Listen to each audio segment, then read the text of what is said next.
if you can find the solution and you've got a property in mind and you've got one and being able to lock it up, we haven't been able to do that. So that is probably our biggest frustration right now.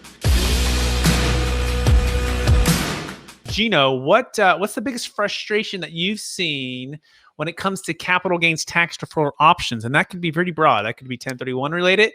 That could be syndication related.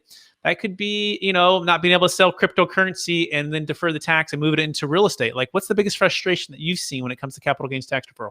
I think the capital gains, the 1031 is tough because right now, especially in this market, because you've got a great property, you're selling it, but then on the other end, you need to buy a property, and it's like, am I selling my property at a profit to buy this property that's overpaid? I'm gonna overpay because I'm want to defer my taxes. So if you can find the solution and you've got a property in mind and you've got one and being able to lock it up, we haven't been able to do that. So that is probably our biggest frustration right now, trying to pull through a 1031 with all of the timing requirements needed, 45 days to identify, 6 months to be able to close.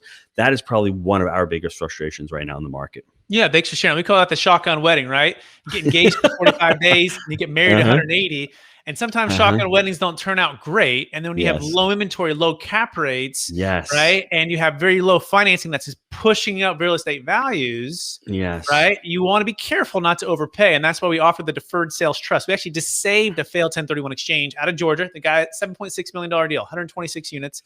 And this guy's been in it for 30 years, and he's looking around. He's going, oh my gosh, but COVID-19 hit. And he's like, I don't want to touch anything. And he's a baby boomer, right? He kind of wants to be a little more passive, although he still wants to be active when the deals come back. So he used the Deferred Sales Trust for the first time, paid off all of his debt, parked the cash, and put it into a couple different syndications passively. But his plan is to actually go back and buy real estate with the trust at a future date, all tax deferred, by the way, when the market drops. He's in California, and that might take a couple of years. But it's actually very powerful. You can go to capitalgainstaxsolutions.com to learn more about that. And or if you're a listener and you're a syndicator or an operator or commercial broker or luxury broker, you can go to experttaxsecrets.com.